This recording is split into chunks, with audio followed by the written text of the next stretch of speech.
Hello, my name is Elizabeth Ross, and I am the director of None Escape. And I wanted to talk with you a little bit about our process of creating all of our beast characters. So one of the big difficulties in adapting the Island of Doctor Moreau is that if you try to make sort of animals that have been transformed into humans look realistic, it kind of never looks good. It just kind of looks like a weird costume. So for this show, we wanted to get entirely away from realism.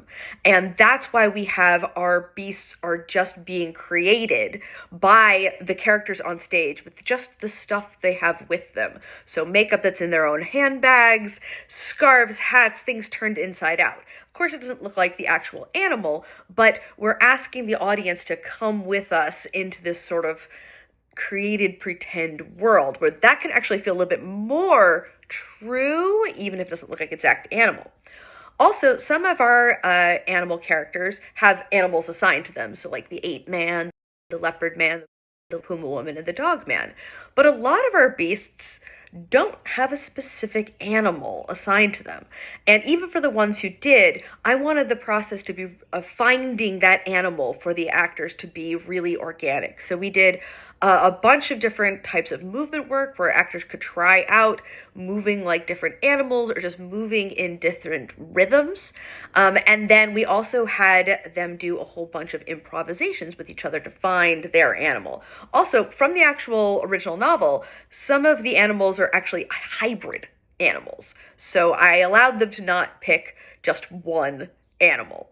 And also, it's something where we wanted the trauma group character of each actor to relate to their beast character. So all of the beasts are transformed from someone in trauma group. And so we also did a bunch of improvs with the trauma group characters, you'll see at the beginning of the show when they sort of all come and interact with each other, so that the actors could kind of figure out who that character was and why they were coming to trauma group, and then how they could kind of connect that base character with the animal that they would sort of transform into. And I have to say, the actors have just threw themselves into this process, and they really put a lot of their trust in me, and they came up with stuff that I never could have imagined on my own, and that this has been an incredibly collaborative process, and I'm really thankful to everyone. It has been really, really interesting to do, and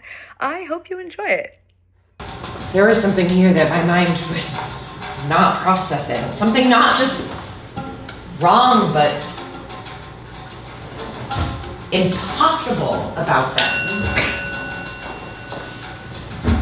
None of them had whites to their eyes. Only a few had the correct number of fingers.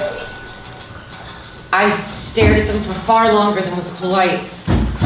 Their bodies were abnormally long, and their legs short and twisted as if they were jointed in the wrong place. They wore long sleeves despite the heat. But their arms were wrong too. Either too long and unbending, or short and flappy, like somebody was playing that strange